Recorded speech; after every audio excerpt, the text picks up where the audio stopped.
All right, guys, what's going on YouTube? Brady here, and I'm really excited for this video. This is a story I've actually wanted to tell on YouTube for a while, and I think now is just the perfect time. I just moved to Arizona. Maddie and I are doing so great here, and we really think that this is gonna be the place that we just flourish and thrive the absolute most. Perfect timing for this story. Now, if you are new to this channel, a quick background that I think will help you understand this story a little bit more. So my name is Brady. I am the founder of TUA, which stands for Take Uncommon Action. That is my online training business, and it's just a community of athletes that love training hard.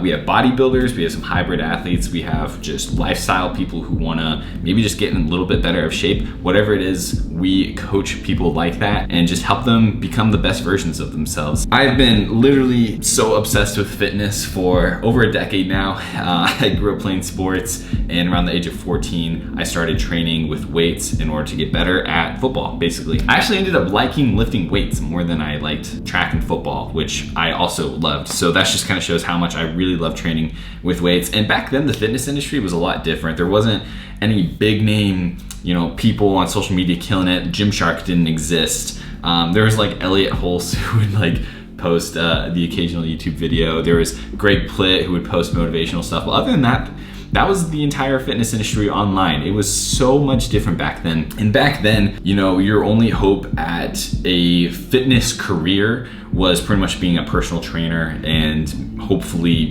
making some money that way. But even back then, fitness wasn't really as cool. Like, people did it, but it just wasn't anywhere like it is today. There definitely was a boom around 2014, 2015, where all of a sudden fitness became cool. YouTubers started popping up, Christian Guzman, Gymshark, Alpha Lee, all these people just started to succeed in fitness. And so I grew up loving fitness, but not seeing it as a career path for me. I actually wanted to go into the FBI because I didn't see a way to have a career out of fitness. What was I supposed to do? There weren't really any options, and no one had proven that you could do it.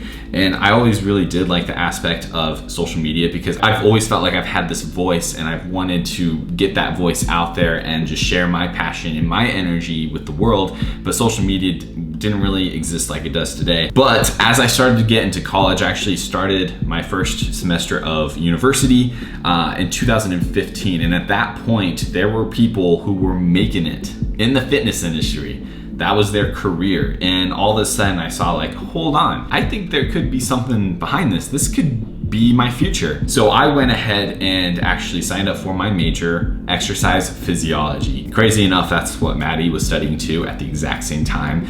We didn't meet each other from our degrees, but we met each other at college, and then we were able to just, help each other out with our classes and our homework and things like that. So that was a really cool coincidence. But yeah, I fell in love with my degree, exercise physiology. I was able to learn the entire just background behind this whole fitness thing, rather than just like fitness and learn from experience. I was able to learn literally the physiology behind it, and I found that was going to help me become better in the fitness industry at what I wanted to do. Now, very organically from the beginning, I started to coach people for free, and eventually that did become something that I did for some side money along the way, and I became passionate about coaching people within fitness. I realized there was this big divide between people who actually knew what they were talking about and people who had no idea what they're talking about, but they just, it's kind of just a bunch of gym bros who are like, oh, I've been training for 6 months, so I'm able to coach people. And that really frustrated me. I didn't want to be like that. I wanted to be the guy that had the degree, that had the certifications, that had the years of experience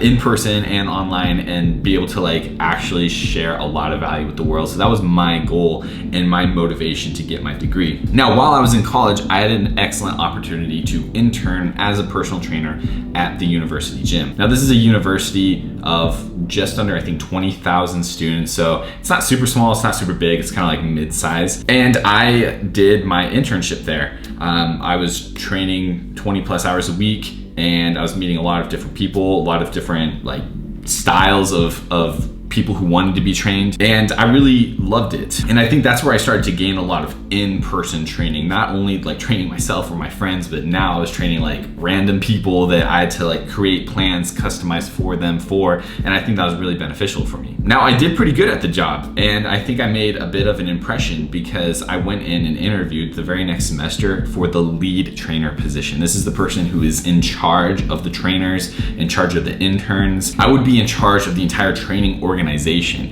which at the time was 300 clients big. I really wanted this job. I saw this as an excellent opportunity, and I felt that I was the right person for it. I thought I interviewed really well, and I showed them that I was a bit different than everyone else, which I think it's good to mention. I've always felt that I was a little bit different. I brought something different to the table, and I definitely am not the type to do things the way that other people do things.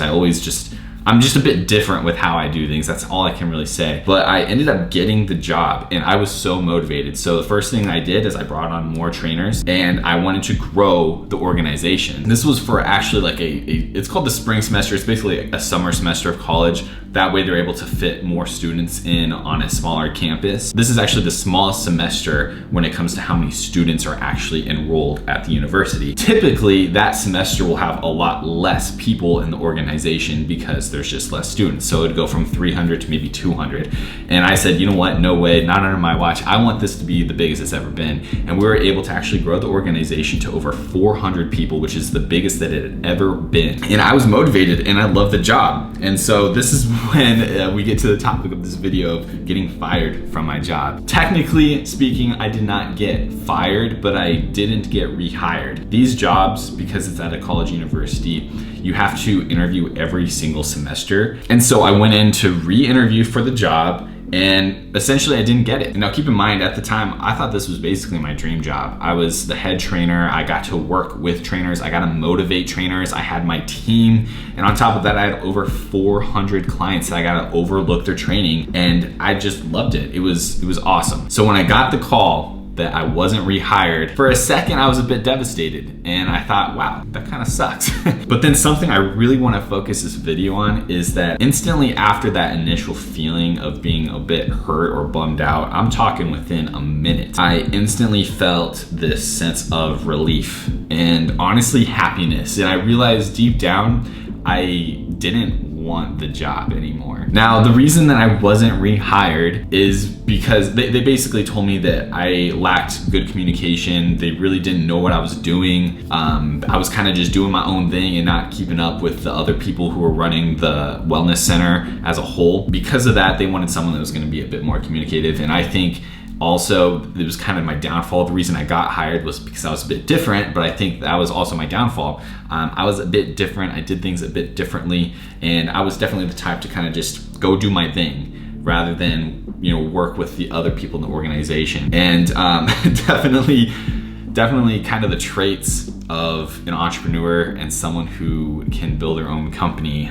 If I now that I can look back with, you know, that 2020 hindsight vision, I can see how, yeah, that's definitely why I needed to be out on my own anyway. And finally, I got fired or not rehired, and this was my chance. And that's why, you know, deep down, I knew that. And so I felt such a sense of relief. I want to point out, because it's actually, there's a chance that the people who decided to not rehire me could be watching this video.